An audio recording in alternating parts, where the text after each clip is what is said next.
My friend, if financial worries have stolen your peace, please stay here for a moment. Perhaps the burden of bills and tomorrow's uncertainty have cast a constant shadow over your days. Take a deep breath. There is an ancient refuge. It is a source of wisdom that spans centuries, and it lies in the heart of the Psalms. Psalm 37 holds a secret. It is not for getting rich overnight. Instead, it offers something far more valuable. It is the secret to trusting in divine provision, and that provision never fails. Understand this. The journey we begin now is not a search for a magic formula for material prosperity. God's word is not a charm. On the contrary, this psalm is a map for the heart. It teaches us to navigate the turbulent waters of financial anxiety. We learn to do this not with despair, but with serene and unshakable faith. True prosperity endures. It brings contentment to the soul. It is born from peace and absolute trust in our Creator. It is about exchanging the burden of fear for the lightness of surrender. This is what we will learn to do together today. Since ancient times, the human soul has grappled with the same question. Why do those who act wickedly seem to prosper? Around us we see the display of wealth. It seems to spring from questionable sources. Meanwhile, those who seek to live righteously often face struggles and scarcity. The psalmist David, inspired by God, observed this same reality. He left us guidance that echoes powerfully even today. He does not invite us to envy or to be irritated. Instead, he calls us to firm our feet on a much surer foundation. This is the rock of divine trust. Let's dive into the sacred words together. Psalm 37 begins with direct counsel. Do not fret because of evildoers, nor be envious of those who practice iniquity, for they shall soon be cut down like the grass and wither as the green herb. Notice the wisdom here. Prosperity that does not come from God is fleeting. It is like the grass of the field. It has appearance, but no root. God invites us to turn our gaze away from the temporary shine of the wicked. He asks us to focus on what is eternal. This is what truly sustains us in all seasons of life. And then, the psalm gives us the first practical step. It is the first key to unlock provision in our lives. Trust in the Lord, and do good. Dwell in the land, and truly you shall be fed. Let's decode this instruction for our modern lives. Trusting in the Lord is an act of surrender. It is saying with your heart, Father, I don't understand everything, but I choose to believe in your care and your power. It is the conscious decision to hand over the reins of our financial lives to Him. We believe that He is our faithful provider. Doing good, in our modern context, means acting with integrity. This applies to our work, our businesses, and our finances. It means being honest, diligent, fair to our employees, and faithful in small details. It is not about doing good to buy God's blessing. Rather, it is because trust in God naturally produces fruits of righteousness. It is the external evidence of an internal faith. When we do good, even when no one is watching, we align our character with His. He is the one we trust, and from whom we expect provision. The promise that follows is profound. Dwell in the land, and truly you shall be fed. Dwelling in the land is not just existing. It means having a place of security and belonging. It means feeling firm, even if the world around you shakes. And being fed does not refer only to physical bread. It means being nourished in all areas. You are fed with peace, with wisdom for making decisions, and with opportunities that open at the right time. The nourishment here is God's own faithfulness. It manifests in our daily lives, sustaining every step we take. But what happens when the wicked seem to prosper more than we do? The psalm has a surprising answer. It does not deny this reality. Instead, it places it in the correct perspective. The wealth of the wicked is like a sand castle. It is impressive for a moment, but destined to crumble. The inheritance of the righteous, however, is the land itself. It is the promise of lasting security. True wealth is sleeping in peace. It is knowing that God is in control. Your security is not in your bank balance, which can fluctuate. It is in your provider, who never changes. There is a step before receiving that most people ignore. The psalm reveals it to us. Delight yourself also in the Lord, and he shall give you the desires of your heart. Delighting in God is finding your greatest joy in him. It is when God's presence becomes more desirable than his provisions. It is a divine paradox. When we stop running desperately after blessings and start running toward the blesser, the desires of our heart begin to align with his desires, and he takes pleasure in granting us these new and holy longings. This leads us to an even deeper truth. The next instruction is perhaps the most difficult and the most liberating of all. Commit your way to the Lord.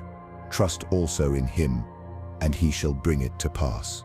Committing your way is more than just praying for help. It is transferring ownership. It is like handing over the keys to a car to someone. You trust that person will drive better than you. It means handing over your plans, your fears, your debts, your career dreams, and your business. It is an act of total faith that says, Lord, from now on, the direction is yours. And the promise that accompanies this surrender is extraordinary, and he shall bring it to pass. He did not say he would do what you want. He said he will act. He will move the pieces on the chessboard of your life. He will open doors that no one can close, and he will close doors that were not for you. He will make your righteousness shine like the light, and your justice will shine like the noonday sun. Your part is to surrender and trust. His part is to act. God does not fund anxiety, he funds trust. Now, sincerely think about your life. Which areas are you still trying to control with your own strength? What financial worry keeps you awake at night? Is it the fear of lack, the shame of debt, the anxiety over job instability? This is the moment to identify that area. The psalm invites us to a moment of guided reflection. I invite you to name that anxiety. What financial burden do you need to surrender to God today? Say its name in your heart. Acknowledge it before the Father. The sacred text continues to teach us about patience and peace. Rest in the Lord and wait patiently for him. Do not fret because of him who prospers in his way. Resting in the Lord is a spiritual discipline. It is the art of quieting the soul in the midst of the storm. Waiting on him is not a passive or lazy wait. It is an active wait, full of expectation. Think of a watchman waiting for the morning. It means continuing to do good, being faithful in little, while waiting for the much that God has promised. And then comes one of the most comforting promises. It is for those who feel small in the face of circumstances. The psalm states, "For a little that a righteous man has is better than the riches of many wicked." This changes our entire perspective on what prosperity truly is. A plate of food with peace is worth more than a banquet with anguish. A modest salary, earned with integrity and blessed by God, has more value. It also has more power to multiply than fortunes accumulated through injustice. The blessing of the Lord enriches and adds no sorrow. Remember this when doubt tries to invade your mind. When you look at your bank statement and feel fear creep up your spine, declare this truth over your life. The little you have, consecrated to God, is more powerful than any wealth of this world. It is like the 5 loaves and 2 fish in Jesus' hands. In human logic, it was insufficient. But in the Master's hands, it fed a multitude. Your little, surrendered into God's hands, is more than enough. Having understood this, and having aligned our hearts with this wisdom, we can now pray with authority. We can approach the throne of grace, not with fear or uncertainty, Instead, we come with the confidence of beloved sons and daughters. The prayer we will offer now is not a wish list. It is a declaration of surrender and faith. It is based on the promises we have just meditated on. Prepare your heart to connect with the Father. Do not spend another day enslaved by the fear of lack. Now, take a deep breath. Feel the weight of financial worry leaving your shoulders as we pray. I invite you to pray aloud with me. If you can, internalize each word. May this prayer be the turning point your finances need, not by magic, but by a deep transformation in your trust. Let's surrender everything to Him, for He cares for us. He is our good shepherd, and we shall lack nothing. Beloved Father, in Jesus' name, I place myself before you. I recognize that you are the owner of all gold and all silver. You are my provider. You are the source of all good. I come to you, not based on my merits, but on your infinite grace and mercy. Today, I choose to apply the wisdom of your Psalm 37 to my life. I choose to trust in you and do good. I know that you are faithful to sustain me. Lord, I ask your forgiveness for all the times anxiety and fear have dominated my heart. Forgive me for looking at the apparent prosperity of those who do not fear. Forgive me for feeling envy or discouragement. Cleanse my heart, Father. Help me to delight in you. Help me to find my greatest joy and my greatest treasure in your presence. May the desire of my heart be, above all, to know you more and to walk in your ways. At this moment, I do what your word instructs me. I commit my way to you. I surrender my finances, my debts, my sources of income, my work, and my plans for the future. I place everything into your sovereign hands. I trust in you, Lord, and I declare by faith that you will bring it all to pass. I rest in your promise that my righteousness will shine and that you will care for me. I ask you, Father, for deliverance. Deliver me from the spirit of indebtedness and the anguish it causes. Open the windows of heaven over my life, not so I can accumulate for myself, but so I can be a channel of your blessing in the lives of others. I ask for doors of work and opportunities to come from your hands. Give me wisdom to manage every resource you entrust to me. Help me to do so with faithfulness and generosity. I declare my total trust in your promise that you will sustain the righteous. I receive your peace that surpasses all understanding. It is a peace that guards my heart and mind in Christ Jesus. Even amidst uncertainty, I will not fear bad news. My heart is firm, trusting in the Lord. I believe that the little I have in your hands multiplies. It is more valuable than any earthly wealth. And now, we reach the climax of our faith. It is the highest point of our trust. The psalmist, already advanced in age, looks back. He makes one of the most powerful declarations in all of Scripture. He does not speak of a theory.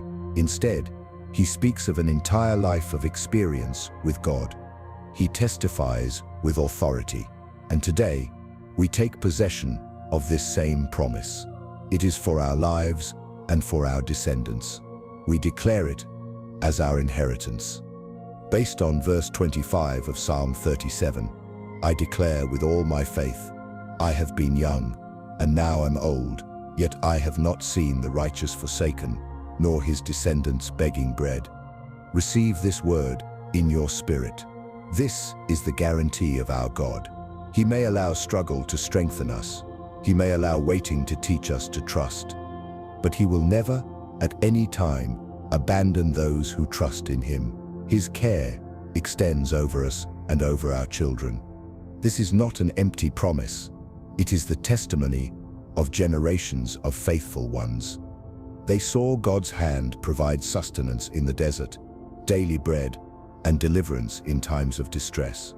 It is the certainty that even if all earthly sources dry up, our God has hidden springs. He is our Jehovah Jireh, the God of provision. He sees our need even before we open our mouths to ask. If you believe this promise, type Amen with faith. As we conclude our time of prayer and reflection, I want you to understand something fundamental. The financial security we so often seek is not a destination. It is a consequence. It is the natural fruit of a life of spiritual trust. When our priority is to seek the kingdom of God and His righteousness, all other things are added to us. This includes material sustenance. Peace precedes provision. Trust is the currency of the kingdom of heaven. Do not let the world tell you otherwise.